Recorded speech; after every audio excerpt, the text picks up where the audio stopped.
أعوذ بالله من الشيطان الرجيم.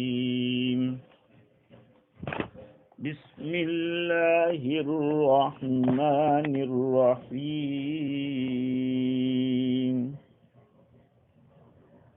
وَلَقَدْ كَرَّمْنَا بَنِي آدَمَ وَحَمَلْنَاهُمْ فِي الْبَرِّ وَالْبَحْرِ وَرَزَقْنَاهُمْ مِنَ الطَّيِّبَاتِ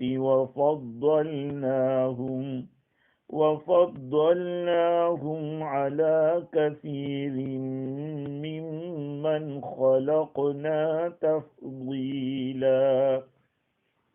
صدق اللہ العظیم. بزرگوں، پیارے بھائی اور سننے والی خواتین، گزشتہ مجلس میں یہ بات عرض کی جا رہی تھی کہ حق سبحانہ و تعالی نے اس آیت کریمہ کے اندر 4 قسم کی نعمتوں کا تذکرہ کیا ہے. پہلے نمبر کی نعمت یہ تھی کہ ہم نے آدم کی اولاد کو عزت بخشی. دوسرے نمبر پہ ہم نے ان کو سوار کیا، خشکی میں بھی اور سمندر میں بھی. اور تیسرے نمبر کی چیز تھی ہم نے ان کو پاکیزہ چیزیں عطا فرمائی. اور چوتھی چیز یہ تھی کہ ہم نے ان کو ہماری بہت ساری مخلوقات کے اوپر فضیلت دی، فوقیت دی. پہلی نعمت کے بارے میں کل گزشتہ مجلس میں عرض کیا تھا تفصیل کے ساتھ. دوسرے نمبر کی نعمت یہ ہے کہ ہم نے ان کو زمین میں اور سمندر میں سوار کیا. ابن عباس رضی اللہ تعالی عنہما کے حوالے سے امام رازی نے لکھا کہ خشکی کی سواری سے مراد گھوڑے، کھچر، گدھے، اونٹ، اس طرح کی سواریاں، اور سمندر کے اندر کشتیاں مراد ہیں. تو یہ نعمتیں بیان کرنا، اوپر جو فضیلت بخشی تھی اسی کی تاکید ہے. اس لیے کہ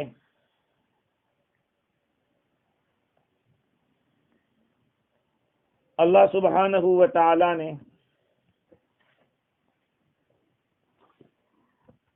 حضرت انسان کے لیے ان جانوروں کو مسخر کیا تاکہ اس پر سوار ہو سکے، اس کے اوپر سامان اٹھوا سکے، اللہ کے راستے میں جان کی بازی لگا سکے، قتال کر سکے، اپنی طرف سے دفاع کر سکے.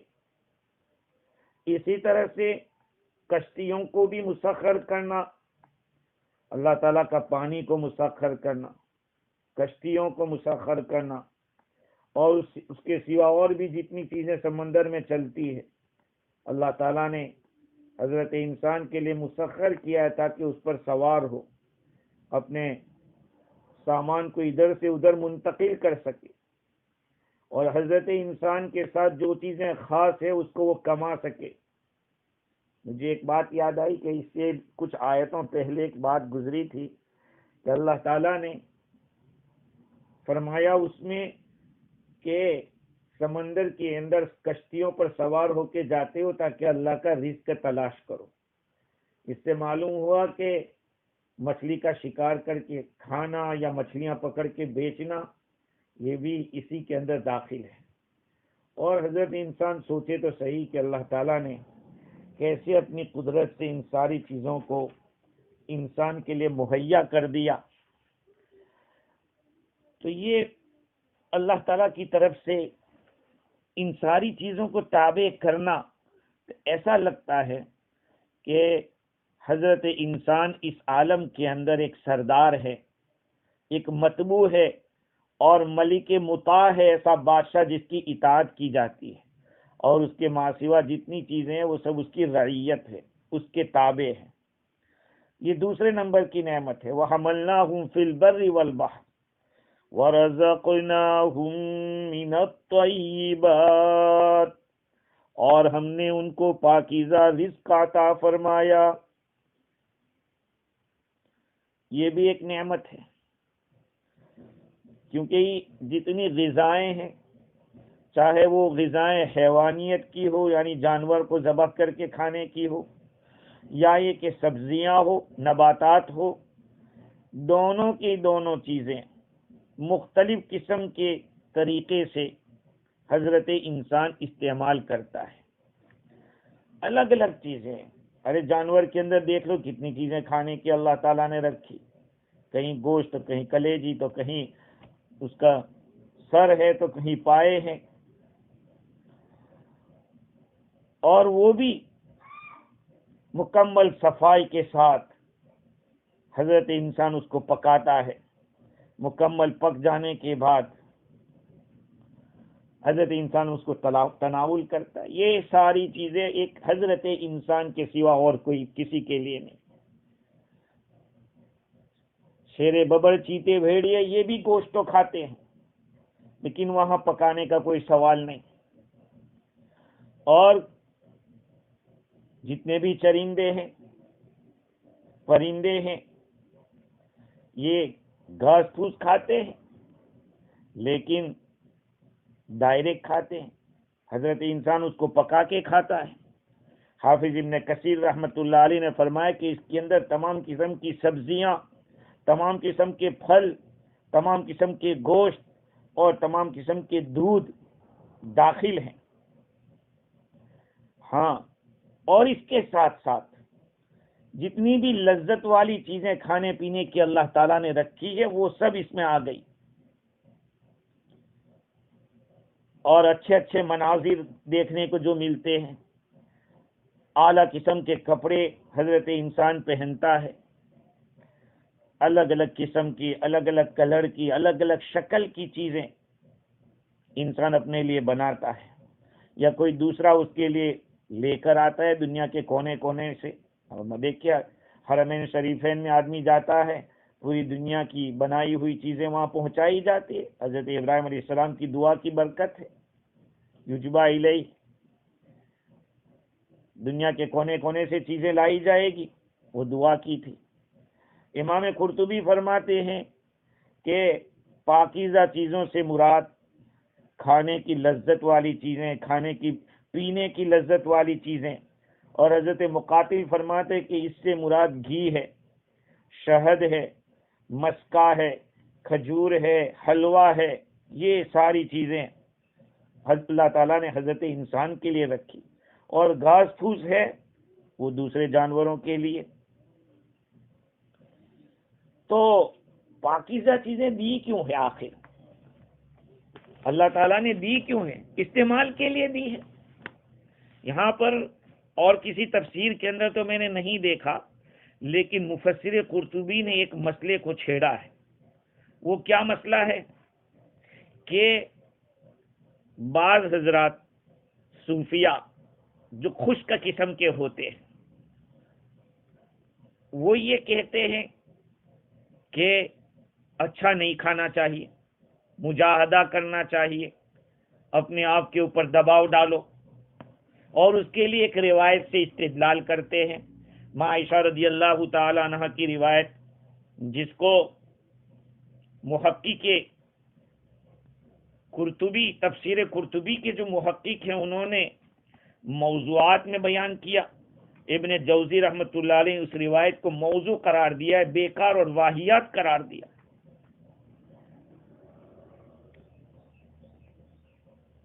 کیا روایت ہے؟ حضرت عائشہ رضی اللہ تعالیٰ فرماتی کہ رسول اللہ صلی اللہ علیہ وسلم نے فرمایا کہ اپنے آپ کو محروم رکھو پاکیزہ اچھے اچھے کھانے سے، اس لیے کہ شیطان پھر طاقتور ہو جاتا ہے، بدن کے اندر دوڑتا ہے، رگوں کے اندر. یہ ایک روایت موضوع قسم کی اور واہیات قسم کے میں نے نقل کر دی. اور نقل کرنے کی وجہ یہ ہے کہ بہت سارے لوگ یوں سوچتے ہیں کہ جتنی محنت کرو، جتنی تکلیف اٹھاؤ، اس میں زیادہ ثواب ہے. تو اللہ کے نبی صلی اللہ علیہ وسلم نے سواریاں بھی استعمال کی، اچھے سے اچھا کھانا بھی کھایا۔ میں تو کہتا رہتا ہوں کہ بابکیا کوئی آج کے زمانے کی نئی ایجاد نہیں ہے، بنا ہوا گوشت تو اللہ کے نبی صلی اللہ علیہ وسلم کے زمانے سے لوگ کھا رہے تھے، اور آپ سے پہلے بھی لوگوں نے کھایا ہوگا۔ تو اس حدیث کے ذریعے کچھ لوگوں نے استدلال کیا اس بات کے اوپر کہ پاکیزہ چیزوں کو کھانے کو چھوڑ دینا چاہیے، لیکن قرطبی نے کہا کہ یہ بے اصل چیزیں قرآن کے بھی خلاف ہیں، اور حدیث جو ثابت ہے اس حدیث سے کے بھی خلاف ہے۔ اگر کسی نے کوئی کیا ہوگا تو اس کا حال ہوگا، اس کو شریعت نہیں کہہ دیں گے۔ ابو حامد الطوسی، جن کو امام غزالی رحمت اللہ علیہ کہتے ہیں، وہ فرماتے ہیں کہ سہل بن عبداللہ تستری رحمت اللہ علیہ جو بڑے زاہد تھے، انہوں نے ایک زمانے تک ببول کے پتے کھائے اور انجیر کے پتوں کو کوٹ کے کھایا 3 سال تک۔ اور ابراہیم بن بنا کے بارے میں ذکر کیا کہ وہ فرماتے کہ میں ذنون مصری رحمت اللہ علیہ کے ساتھ رہا، مقام اخمیم سے لے کر اسکندریہ تک افطار کا وقت آتا تو میں ایک روٹی کی ٹکیا نکالتا اور نمک میرے پاس تھا، اس کو میں عرض کرتا کہ حضرت تشریف لے آئے، کہا تیرا نمک کوٹا ہوا ہے، پسا ہوا ہے؟ میں نے کہا ہاں۔ کہا پھر تو تم کامیاب نہیں ہو سکتے۔ میں نے ان کے توشے کی طرف دیکھا تو اس میں جو کا تھوڑا سا ستو تھا جس کو انہوں نے پھانک لیا۔ اور ابو یزید فرماتے ہیں کہ میں نے حضرت انسان جو کھاتا ہے اس میں سے 40 سال تک نہیں کھایا۔ تو یہ ان کا حال کہہ سکتے ہیں۔ ہاں، باقی روایات اور آیات سے تو یہی پتہ چلتا ہے، اور خصوصاً آج کے زمانے میں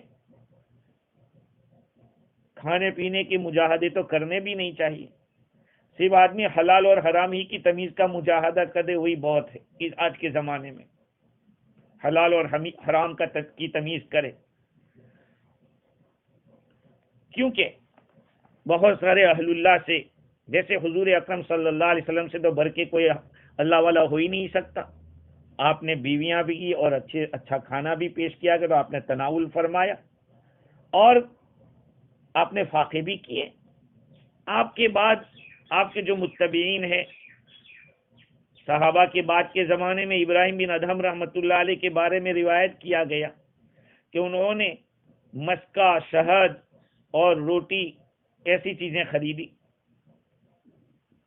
تو کسی نے کہا کہ حضرت آپ یہ کھائیں گے؟ کہا اذا وجدنا اکلنا اکل الرجال واذا عدمنا صبرنا صبر الرجال، جب ہمیں مل جائے گا تو مردوں کی طرح کھائیں گے، اور نہیں پائیں گے تو صبر کریں گے دوسرے لوگوں کی طرح۔ اور سفیان ثوری رحمت اللہ علیہ گوشت، انگور، فالودہ یہ ساری چیزیں کھاتے تھے اور نماز کے لیے کھڑے ہوتے تھے۔ تو بہت سارے اسلاف سے یہ بات معلوم ہوتی ہے کہ اللہ تعالیٰ نے یہ چیزیں دی ہی اس لیے ہے، خود اللہ تعالیٰ احسان جتلا رہے ہیں، وَرَزَقْنَاهُم مِّنَ الطَّيِّبَاتِ، ہم نے حضرت انسان کو پاکیزہ چیزیں عطا فرمائی۔ وَفَضَّلْنَاهُمْ عَلَى كَثِيرٍ مِّمَّنْ خَلَقْنَا تَفْضِيلًا، اور ہم نے ان کو ہماری مخلوق میں سے بہت ساری مخلوق پر فضیلت عطا فرمائی۔ ان میں سے بہت سارے لوگوں پر ہم نے فضیلت دی جن کو ہم نے پیدا کیا ہے۔ یہ لفظی ترجمہ ہے۔ فضل، ہم نے ان کو فضل دیا۔ فضیلت کا مطلب ہم نے فضل دیا۔ یہ فضل کیا ہے؟ قاضی ثناء اللہ پانی پتی رحمت اللہ علیہ نے لکھا کہ فضل لغوی اعتبار سے زیادتی اور اضافے کو کہتے ہیں، ایکسٹرا کو کہتے ہیں، زائد چیز کو، اور یہاں پر مراد ہے ثواب میں اضافہ، اللہ تعالیٰ کے قرب کے مراتب کا ملنا، یہ ساری چیزیں فضل میں آئے گی۔ امام فخر الدین رازی لکھتے ہیں کہ یہاں پر 2 بحثیں ہیں۔ ایک بحث تو یہ ہے کہ اس آیت کریمہ کے بگننگ میں اللہ تعالیٰ نے کرمنا کا لفظ استعمال کیا، وَلَقَدْ كَرَّمْنَا بَنِي آدَمَ وَحَمَلْنَاهُمْ فِي الْبَرِّ وَالْبَحْرِ وَرَزَقْنَاهُمْ مِنَ الطَّيِّبَاتِ وَفَضَّلْنَاهُمْ عَلَى كَثِيرٍ مِّمَّنْ خَلَقْنَا تَفْضِيلًا۔ ہم نے آدم کی اولاد کو عزت بخشی اور ہم نے زمین میں اور سمندر میں ان کو سوار کیا اور ہم نے ان کو پاکیزہ رزق عطا فرمایا اور ہم نے ان کو اپنی مخلوق میں سے بہت ساری مخلوق پر فضیلت اور فوقیت دی۔ تو پہلے بھی عزت بخشنے کا اور فضیلت دینے کا معنی ہے، اور آخر میں بھی آیت کے اندر 4 نعمتیں، اس میں پہلی اور چوتھی کے اندر عزت بخشنے اور فضیلت دینے کا معنی نکلتا ہے۔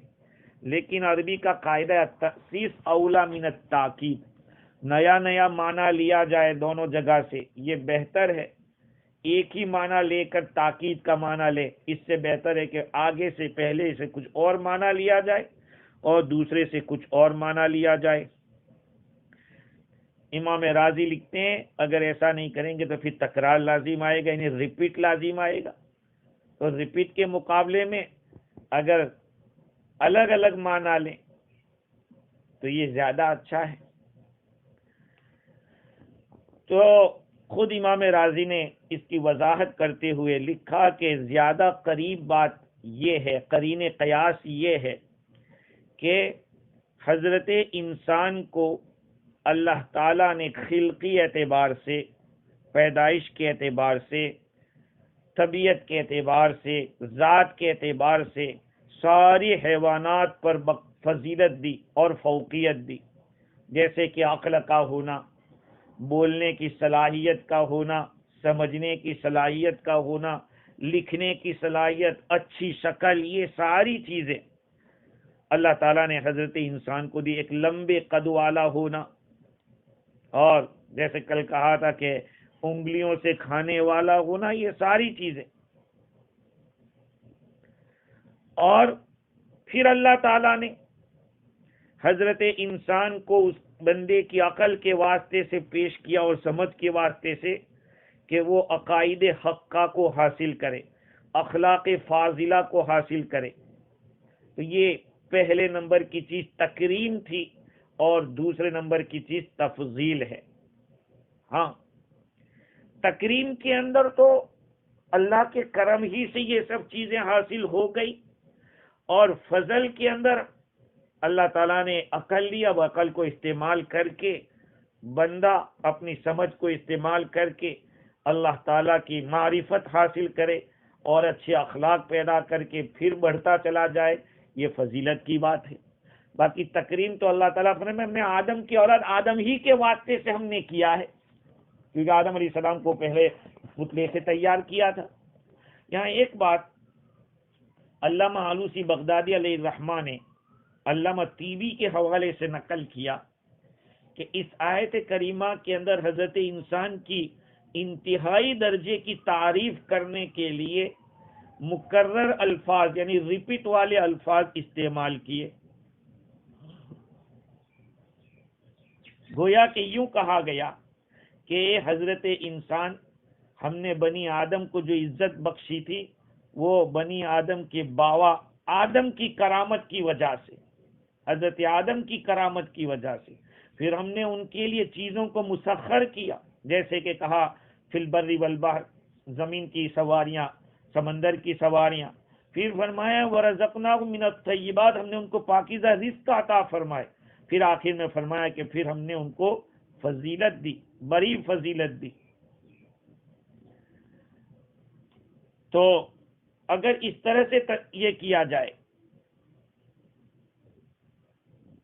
تو تکریم وہ نعمتیں جس کے ذریعے تکلیف صحیح ہو سکتی ہے، یعنی بندہ مکلف ہو سکتا ہے، اس کو نماز روزے کا زکوٰۃ کا حکم دیا جا سکتا ہے، وہ تکریم کے اندر آ گیا۔ تکریم ان نعمتوں سے جس سے بندے کو مکلف کرنا صحیح ہے، اور تفضیل اس تکلیف ہی کے ذریعے بندے کو اونچے اونچے مقامات کو دینا، یہ ہے۔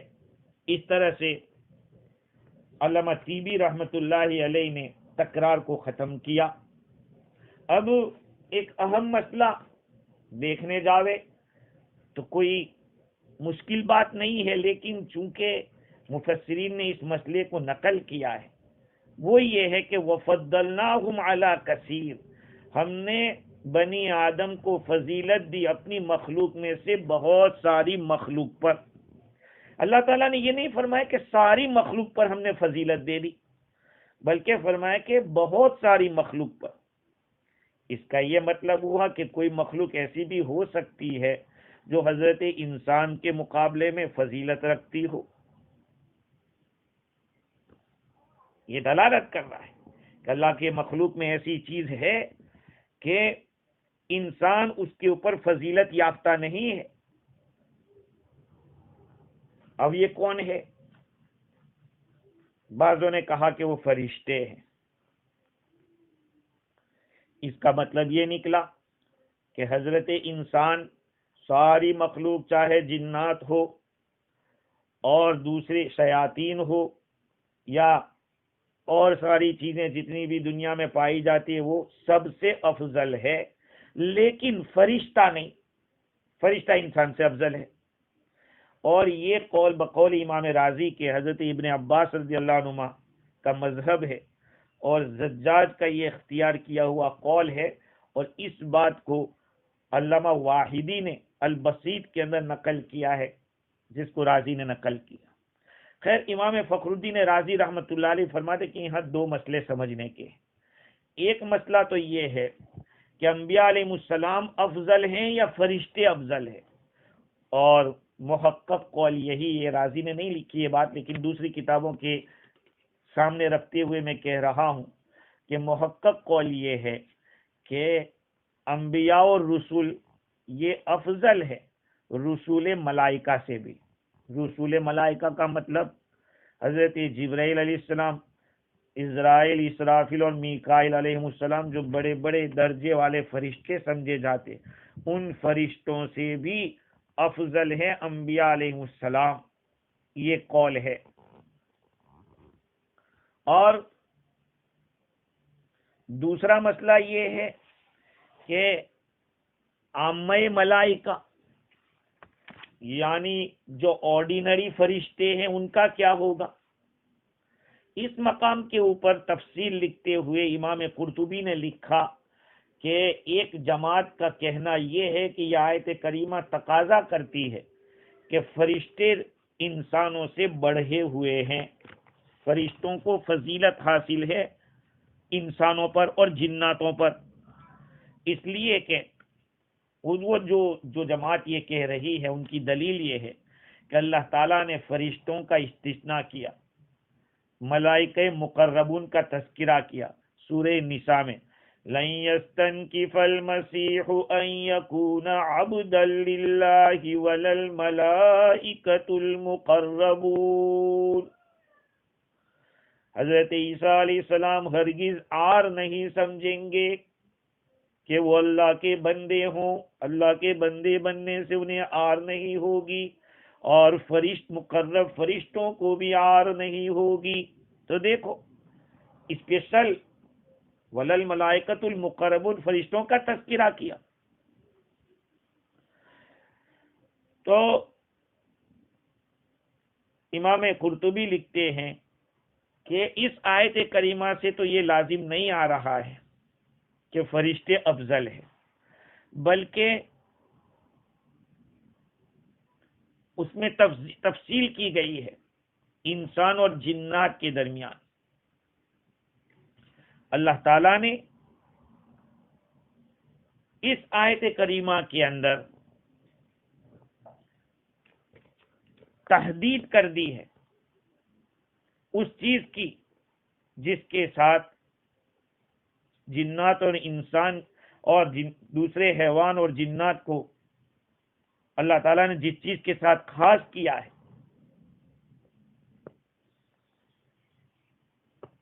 تو وہ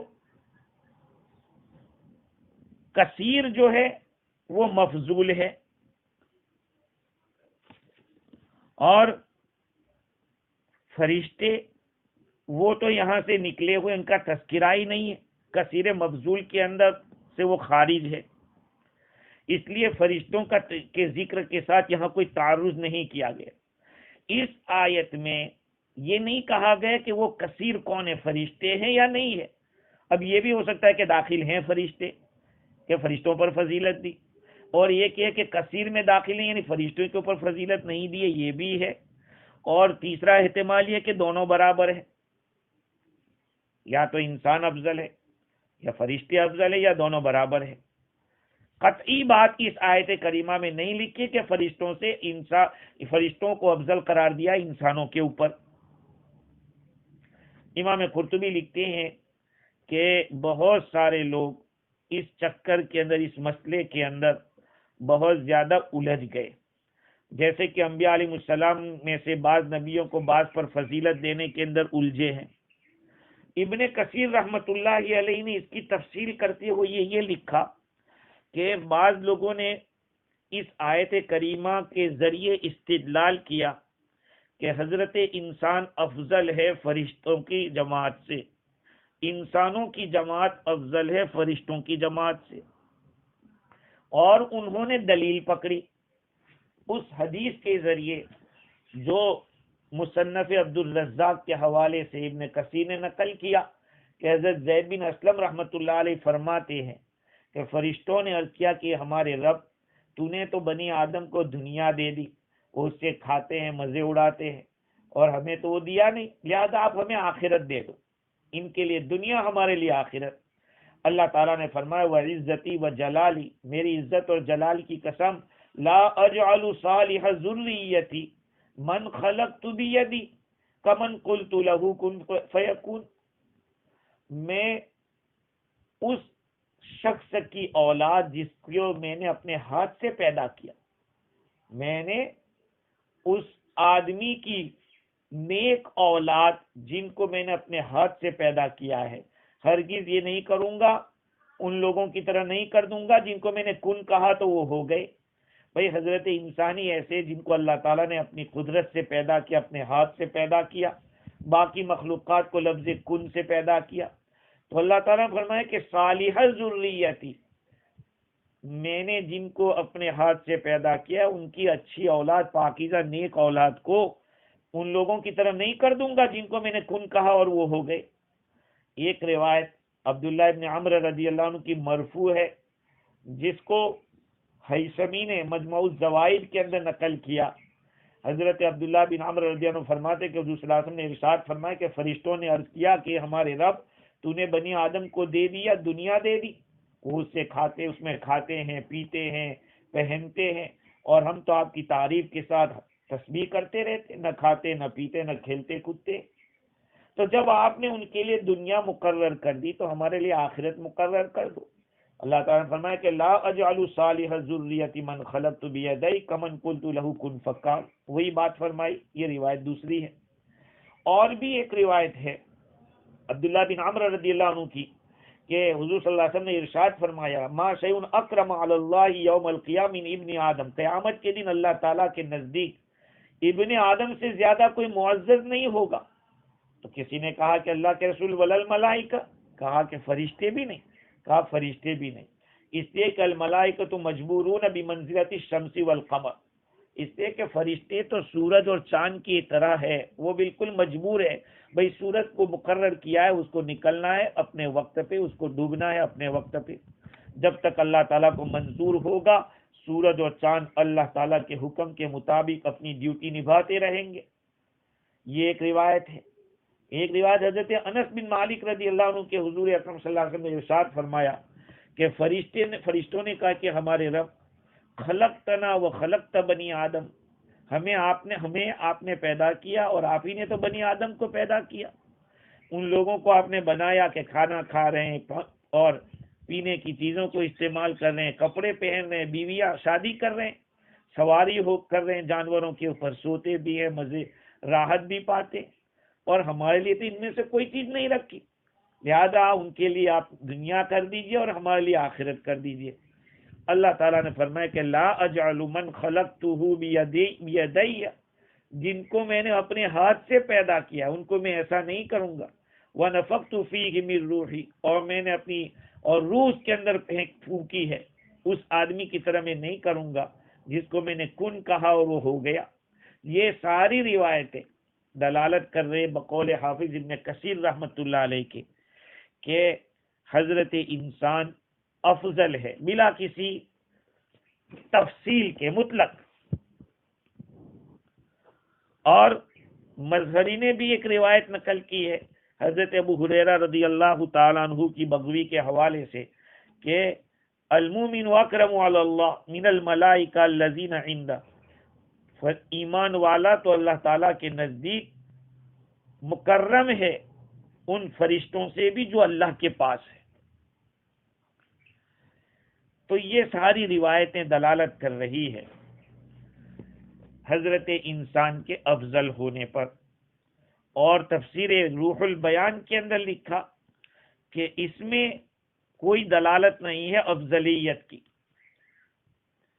صرف یہ بتلانا ہے کہ حضرت انسان چاہے نیک ہو یا نالائق ہو، وہ سب کے سب ایک بات میں مشترک ہے.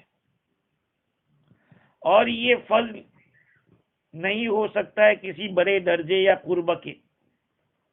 اور بحر العلوم کے حوالے سے لکھا کہ اس آیت سے پتہ چلتا ہے اس بات کا کہ بنی آدم کو بہت ساری مخلوق کے اوپر فضیلت دی گئی، اور جن کو حضرت انسان پر فضیلت دی وہ بہت تھوڑے ہیں.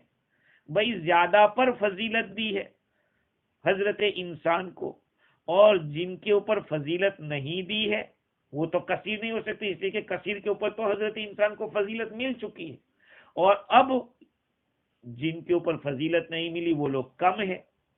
تو اس کا یہ مطلب کہ ان کم لوگوں کو فضیلت ملی ہوگی.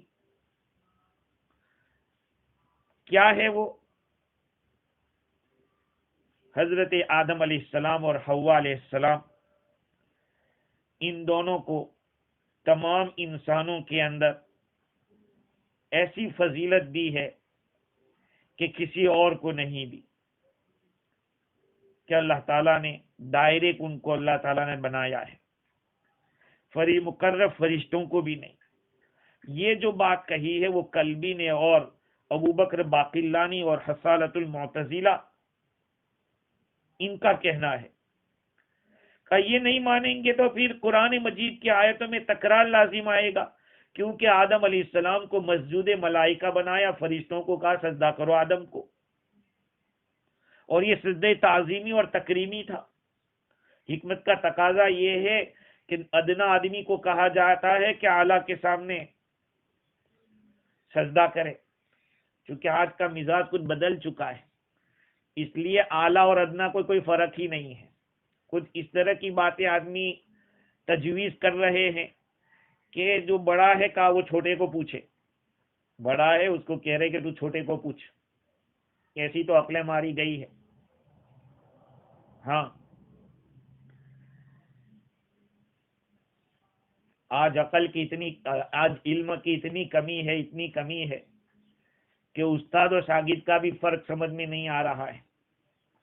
استاد اور شاگرد کا بھی پتہ نہیں چل رہا کہ استاد کو کیا کہا جائے اور شاگرد کو کیا کہا جائے. اس لیے استاد کو حکم مل رہا ہے کہ جاؤ شاگرد کو پوچھو.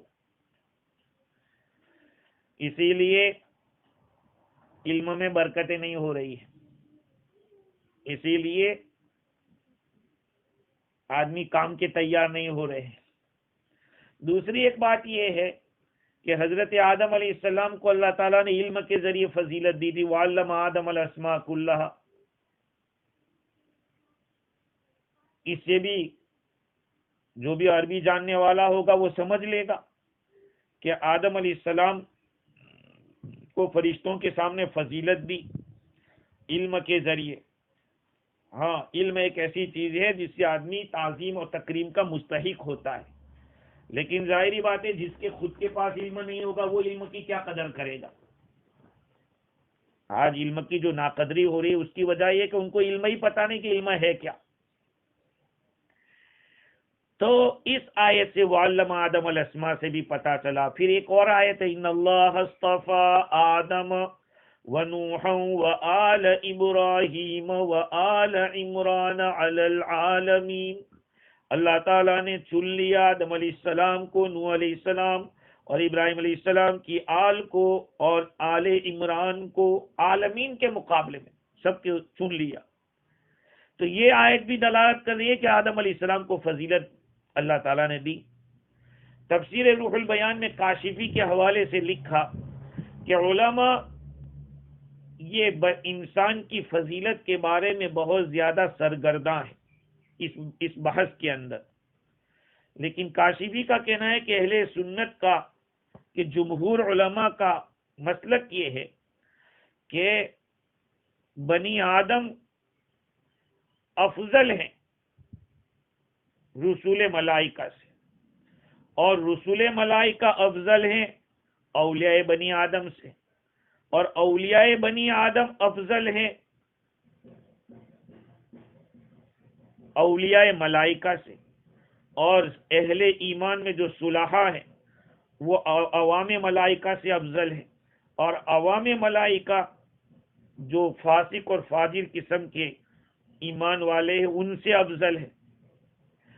مطلب یہ ہے کہ ایک مسئلہ کہ کون افضل ہے ایک ایسا مسئلہ ہو گیا کہ جس کی ایک بات کے اوپر آنا مشکل ہے.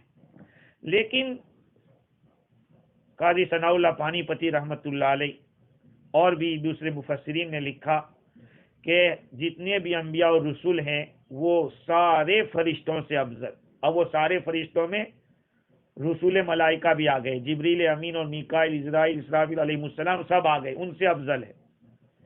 اور رسول ملائکہ یہ جتنے ہیں وہ انبیاء علیہ السلام اور رسول کو چھوڑ کر جتنے انسان ہیں ان سب سے افضل ہے. اور اولیاء کرام ہوں گے وہ عام فرشتوں سے افضل ہوں گے، اور عام فرشتے عام ایمان والوں سے افضل ہوں گے. تو